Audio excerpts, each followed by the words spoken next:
Hello, I am Divya, I am from Techpile technology private limited Lucknow. Basically अभी हम array discuss कर रहे हैं और इससे पिछले वीडियो लेक्चर्स में हमने एरे की इंपॉर्टेंस क्या होती है, वन डायमेंशनल एरे कैसे बनाते हैं, टाइप्स ऑफ एरे कितने होते हैं, साइज कैसे डिक्लेयर करते हैं, ये सारी चीजें हमने बताई हुई थी। इस वीडियो लेक्चर में हम आपको कुछ एग्जाम्पल्स बताने वाले हैं एरे के, ताकि कॉन्सेप्ट जो है वो और क्लियर हो जाए और आपको कभी पे कहीं पे भी अगर एरे लिखना हो विथ एग्जाम्पल तो आपके लिए एक ऑप्शन भी मिल जाए। यहाँ पे सपोज कि हमें क्या करना है कि हमें 5 सब्जेक्ट के मार्क्स इनपुट कराने हैं और हमें टोटल मार्क्स जो है वो फाइंड आउट करना है। ये एक सिंपल सा सवाल है होगा जो कि हम सबके दिमाग में पहले से होगा, तो ये हमें समझने में बहुत आसानी होगी। यहाँ पे हमने हेडर फाइल्स को इंक्लूड किया stdio.h एंड उसके बाद हमने यहाँ पे एक दूसरी हेडर फाइल इंक्लूड की जो कि है conio.h। मेन फंक्शन हमने लगाया जस्ट बिकॉज कि main function is important, without main function the program will not be executed. And main function के अंदर हमने सबसे पहले देखा कि हमें कितने सब्जेक्ट के मार्क्स इनपुट कराने हैं, 5 सब्जेक्ट्स के। एक ऑप्शन आपके पास है कि पांचों सब्जेक्ट्स के मार्क्स इनपुट कराने के लिए आप अलग अलग वेरिएबल्स बनाइए और उसमें आप स्टोर कराइए। सपोज हमें कभी मान लीजिए कभी ऐसी केस है कि हमें 100 सब्जेक्ट्स के मार्क्स इनपुट कराने रहे, तब तो इश्यू हो जाएगी। तो उसलिए हम क्या करेंगे, हमने इंटीजर टाइप का हम एक क्या करेंगे, यहाँ पे एक इंटीजर टाइप का एरे ही बना लेंगे जिसका नाम हमने दिया सब्जेक्ट। अब एरे का नाम भी आपको देते वक्त बहुत ध्यान रखना होगा, वेरिएबल्स जिन जिन रूल्स को फॉलो करते हैं एरे भी उनको फॉलो करता है। जैसे कि न्यूमेरिकल अल्फा नहीं होना चाहिए, पहले नंबर से स्टार्ट नहीं होना चाहिए, नाम के बीच में स्पेस नहीं आना चाहिए, कोई कीवर्ड नहीं होना चाहिए।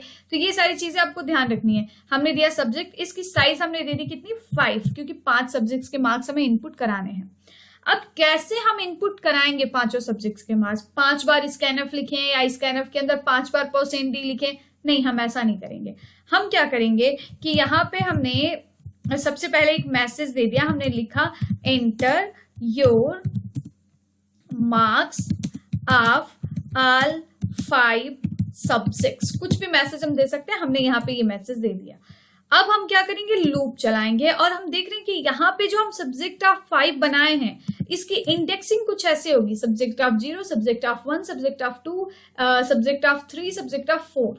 तो हम देखते हैं कि हर जगह SUB सेम है, ब्रैकेट सेम है, सिर्फ इसके अंदर जो 0, 1, 2, 3 लिख रहा है वो बढ़ता जा रहा है। उसके लिए हम क्या करेंगे, उसको लूप चला देंगे और लूप से वैल्यू गेट करके हम उसे बढ़ा देंगे।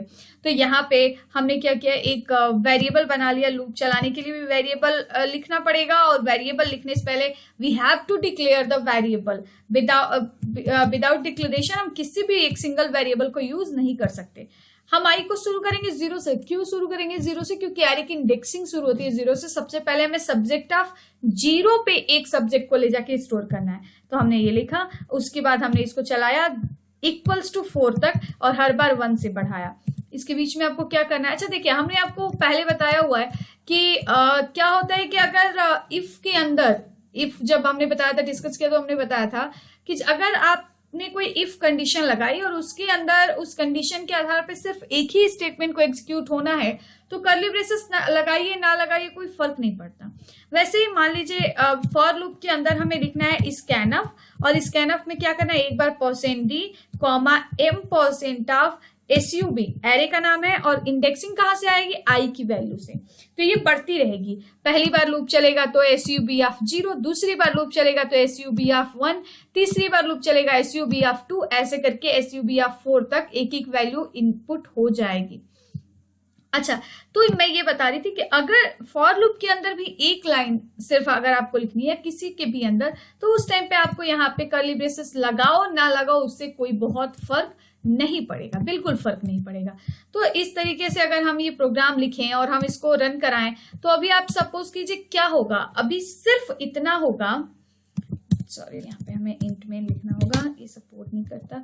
तो यहाँ पे हमें क्या करना होगा कि इस प्रोग्राम से क्या होगा कि सिर्फ 5 सब्जेक्ट के मार्क्स आपसे इनपुट कराएगा, क्योंकि लूप 5 बार चलेगा और लूप के अंदर आपने स्कैनफ लिखा है तो स्कैनफ भी 5 बार चलेगा। और स्कैनफ अगर एक बार चलता है तो एक वैल्यू इनपुट जरूर कराता है, जितनी वैल्यू आपने यहाँ पे लिखी है। तो इस वजह से हमें 5 वैल्यू इनपुट करनी पड़ेगी। अब हमने यहाँ पे कुछ ऐसे लिखा है। सबसे पहले प्रिंटफ के अंदर जो हमने मैसेज लिखा था inter your marks of all 5 subjects वो आएगा और हमें 5 सब्जेक्ट के मार्क्स इनपुट करने होंगे और जो भी हम इनपुट करेंगे यहाँ ये ब्लैक स्क्रीन पे वो एरे के अलग अलग इंडेक्सिंग पे जाके स्टोर हो जाएगा। मतलब आपका जो 5 सब्जेक्ट का मार्क्स है वो अब कंप्यूटर की मेमोरी में चला गया। अब आप चाहें तो उस मार्क्स को गेट करके आप उस पर कोई भी कैलकुलेशन कर सकते हैं। तो यहाँ पे हमने 5 सब्जेक्ट के मार्क्स इनपुट किए। सपोज हमने सबसे पहले इनपुट किया 65, दूसरा हमने इनपुट किया 67, फिर हमने इनपुट किया 65, हमने इंटर किया 80, हमने इंटर किया 85। ये 5 सब्जेक्ट के मार्क्स जैसे इनपुट हुए आपका प्रोग्राम खत्म हो गया। लेकिन हमें प्रोग्राम खत्म नहीं करना, हमें अभी आगे और काम करना है। क्या हमें यहाँ पे क्या करना है, find total marks, find total marks. तो भाई टोटल मार्क्स फाइंड करने के लिए आपको क्या करना, 5 जो अभी आपने मेमोरी में स्टोर किया उस 5 को ऐड करना होगा, एक साथ ऐड करना होगा। तो उसके लिए हम लोग क्या करेंगे, फिर से लूप चलाएंगे ताकि हम अलग एक एक इंडेक्सिंग से एक एक वैल्यू को गेट करें। हमने यहाँ पे एक टोटल को फाइंड आउट करने के लिए हमने एक टोटल नाम का वेरिएबल ले लिया। हमने सबसे पहले हमने ये मान लिया कि टोटल जो है वो 0 है। अभी हमारे पास एक भी मार्क्स नहीं, टोटल क्या है 0 है। अब हम क्या करेंगे, फिर से हम 5 इंडेक्सिंग की वैल्यू को गेट करने के लिए, 5 मार्क्स को गेट करने के लिए फिर से लूप चलाएंगे 0 से लेके 4 तक। हमने पहले वाली वीडियो में डिस्कस किया था कि स्टोर करने के लिए भी आपको लूप चलाना होगा 0 से लेके साइज -1 तक, और फिर अगर एक एक वैल्यू को गेट करना है तो भी आपको लूप चलाना होगा। अगर किसी एक पर्टिकुलर वैल्यू को गेट करना है, जैसे मान लीजिए अगर हमें तीसरे सब्जेक्ट को बस गेट करना होता है तो हम लिख देते कि SUB(2), वो तीसरा सब्जेक्ट आ जाता। तो अब हमें यहाँ पे क्या करना है, हम यहाँ लिखेंगे टोटल इक्वल्स टू, अब टोटल की नई वैल्यू आएगी, पहले तो 0 थी, अब क्या आएगी, जो टोटल की पुरानी वैल्यू थी वो प्लस सब्जेक्ट, कहां से सब्जेक्ट आएगा, SUB(i) से, SUB(i) से। अब ये कैसे रन होगा, कैसे एग्जीक्यूट होगा मैं आपको बताती हूँ। मान लीजिए आपने 5 वैल्यू यहां से इनपुट किया, 5 वैल्यू आपने इनपुट किया। पहली वैल्यू आपने इनपुट किया 65, फिर आपने इनपुट किया 60, आपने इनपुट किया 55, आपने इनपुट किया 80, आपने इनपुट किया 85। 5 सब्जेक्ट हो गए। ये जो है ये सब्जेक्ट ऑफ 0 है, ये सब्जेक्ट ऑफ 1 है, सब्जेक्ट ऑफ 2 है, सब्जेक्ट ऑफ 3, सब्जेक्ट ऑफ 4। ये तो आपको समझ आ रहा होगा। अब ये लूप खत्म हो गया, दूसरा वाला लूप चला, तो फिर से i की वैल्यू क्या हो गई, यहां से फर्स्ट टाइम लूप चल रहा है तो इनिशियलाइजेशन पे जाएगा और फर्स्ट टाइम में i की वैल्यू क्या हो गई, 0। नीचे आया, कंडीशन सही है तो नीचे आएगा। नीचे आया तो देखा यहाँ पे, आप कंफ्यूज मत होइएगा कर्ली ब्रेसेस से, क्योंकि कर्ली ब्रेस इसके नीचे एक ही लाइन लिखनी थी, तो कर्ली ब्रेसेस लगाओ ना लगाओ कोई बात नहीं। अब यहाँ पे क्या देख रहे हैं हम, इसको हम कमेंट कर देते हैं।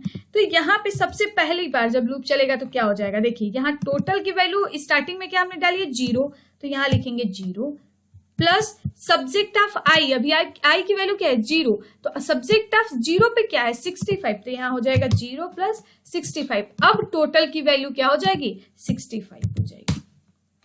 फिर लूप दूसरी बार चलेगा, i की वैल्यू हो जाएगी 1, i की वैल्यू 1 हो जाएगी। कंडीशन चेक करेगा, कंडीशन बिल्कुल ट्रू है तो क्या हो जाएगा यहाँ पे, फिर से अब टोटल की जो पुरानी वैल्यू, अब टोटल की पुरानी वैल्यू हो गई है 65, तो हो जाएगा 65 प्लस सब्जेक्ट ऑफ i हो गया 1, तो i ऑफ 1, सब्जेक्ट ऑफ 1 पे स्टोर है 60, तो 65 प्लस 60, अब नया सब्जेक्ट क्या हो जाएगा 125।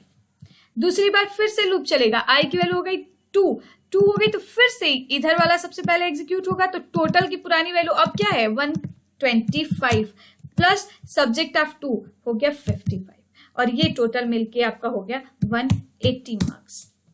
ठीक है, फिर लूप चलेगा, फिर से वही प्लस होगा 180 प्लस सब्जेक्ट ऑफ ये, सब्जेक्ट ऑफ 3, तो यहाँ पे हो गया ये 260।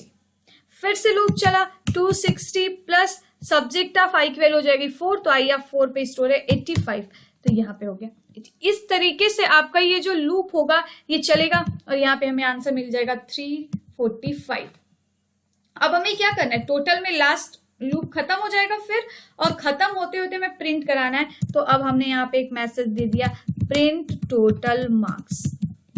प्रिंट कैसे कराएंगे, प्रिंट कराने के लिए सिंपल प्रिंटफ लिखेंगे और यहाँ पे लिख देंगे टोटल मार्क्स इक्वल्स टू, किसकी वैल्यू प्रिंट करानी है, टोटल की, तो टोटल इंटीजर टाइप का है %, और यहाँ लिख दिया टोटल। इस तरीके से ये प्रोग्राम हमारा एग्जीक्यूट हो जाएगा। और अगर हमने सेम यही वैल्यू इनपुट की 65, 60, 55, 80, 85, तो आप देखिए हमने सबसे फर्स्ट इसको कंपाइल कराया और उसके बाद हमने इस प्रोग्राम को रन कराया। तो यहाँ पे हमने कुछ वैल्यूज ऐसे ही इनपुट किया। सबसे पहले मैसेज लेट इट एग्जीक्यूट, तो अभी ये कुछ थोड़ा सा टाइम लेगा और एग्जीक्यूट हो जाएगा। इस तरीके से क्या होगा कि हम 5 सब्जेक्ट के मार्क्स अलग अलग मेमोरी एड्रेस पे स्टोर कराएंगे। हमने यहाँ पे स्टोर कराया 60, 65, 55, 80, 85 और आप देख सकते हैं यहाँ पे रिजल्ट आ गया, टोटल मार्क्स इक्वल्स टू 345। इस तरीके से ये प्रोग्राम हमारा एग्जीक्यूट हो जाएगा। आप कर्ली ब्रेसेस से बिल्कुल कंफ्यूज ना रहिएगा। फॉर लूप में मान लीजिए अगर हमने इस एक जो लाइन का स्टेटमेंट है इसको हमने कर्ली ब्रेसेस के अंदर रख दिया, नहीं रखा, कोई फर्क नहीं पड़ने वाला।